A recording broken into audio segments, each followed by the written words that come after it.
Hey everybody, it's Wednesday, August 3rd, and I got a cool story to share with you that relates to something that happened yesterday, but the story occurred in real time about 3, 4 years ago.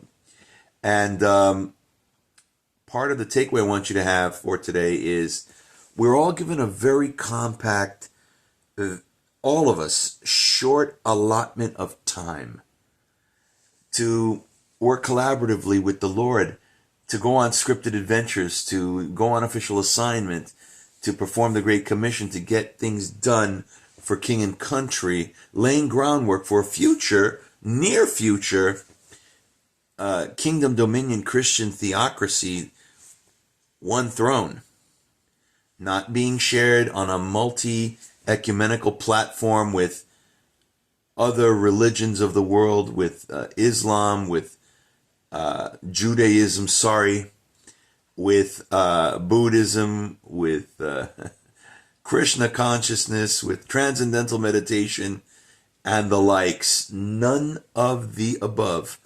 The only throne that's going to be shared is between Jesus Christ and the bridal party, co-heirs, Heirs. We talked about that a little bit yesterday. Okay.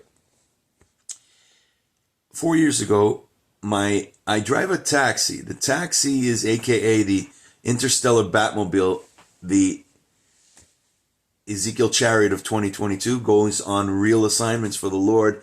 You just have to go here to see the taxi in full, working all the time. Just about approaching 400,000 miles on the odometer. All these materials are here. So this is the multi-platform ministry that gets going. I identify as the leader of the Justice League. Prayer Warriors.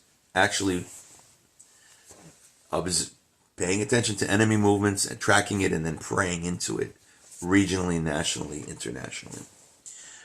About 4 years ago, the Batmobile was rented by a very, very educated, friendly, nice, superlatives to describe them, very, very nice people, wealthy, based just on how the woman looked. She was dressed like Jackie O, like JFK's wife.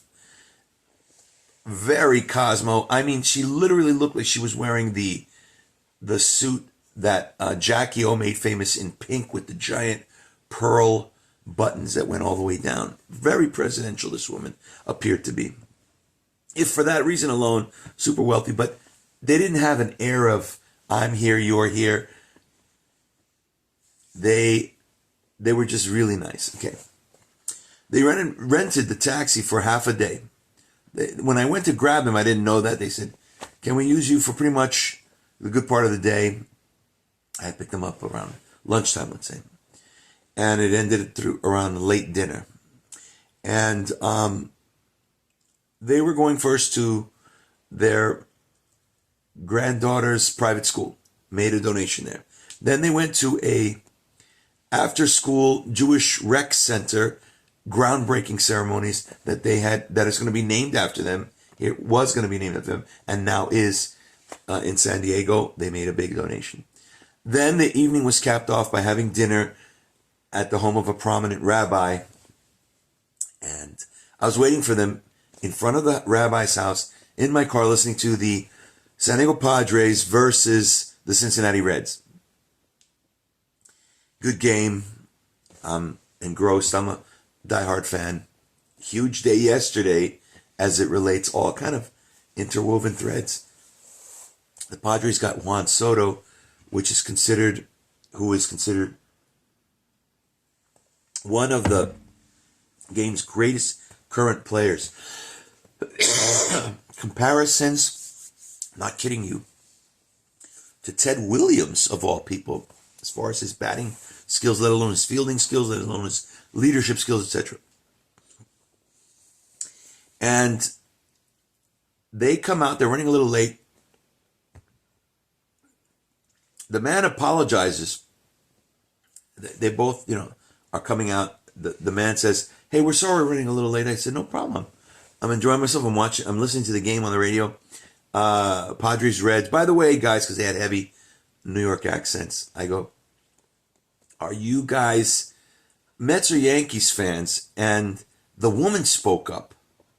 Now, these are people that are late 80s, mid 90s in age. And the woman says, well, we sort of fell out of favor with the game entirely. We used to be season ticket holders of the Brooklyn Dodgers.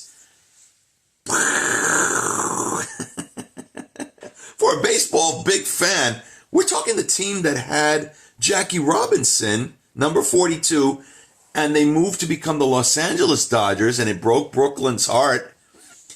And that's the connective tissue thread that was in my cab. And if you're a subscriber to these, you know that somebody was just on the horn while in my cab talking to, of all people, the man who just placed a $22 billion bid on Twitter, Elon Musk, on the phone with him while I'm within earshot of the guy driving the guy that's being offered a job. I tell you this story because yesterday, today's Wednesday the 3rd, Tuesday the 2nd, arguably the greatest sportscaster, him and Howard Cosell, in American sports of all time, just passed away in his 90s, Vin Scully. I hate the Dodgers, right? I love to hate the Dodgers because they are constantly sticking it to us, but we got Juan Soto, they didn't.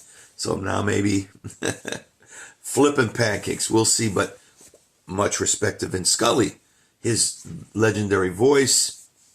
And we had just talked about this on yesterday's Unpacking about the allotment of time in this first phase of everlasting life. The allotment of time is tiny, is compact. You can't afford to just put things off. If God says, do something with me, do something. Time is running out. You're on the clock. Do something. Vin Scully was in the broadcasting business, broke in, pay attention to this, because it seems like an eternity ago, and he was the thread, broke into broadcasting with the Dodgers. His whole career with the Dodgers began before World War II with the Brooklyn Dodgers. At some point, a job like that is no longer a job. It's doing something you love. And how curious is it, time and again, examples aplenty, where once you end up working as such, God gives you a few more years, maybe if you're lucky, to wrap your affairs up, and then that's it. He didn't have much time to really enjoy his swan song. He retired just recently, and then that was it. That was his passion. That was his love. Whatever you love, the things that aren't damaging to you, the uplifting, inspirational things, who do you think put those in you in the first place? And were they in part so that you could then share the gospel in a unique way with other people? Let your spiritual freak flag fly. Let the spiritual cat out of the bag. For more on those windows of opportunities, about you being on the clock, this is a daily digital devotional that goes all over the world. Just having now surpassed 1.5 million likes and loves by people. We preach to a nerd and geek choir primarily, but it's being well received. And this here is the hands-on ministry portion, where the worlds of the homeless, comic books, politics, editorial cartoons, all interface, intermingle, intertwine, interlace, converge. For the purposes of copy pasting, paying it forward, when you do that, you are performing evangelism right from the creature comforts of a lazy boy recliner. Have yourself a good morning. and make each and every opportunity count. Goodbye for now. Holy kiss.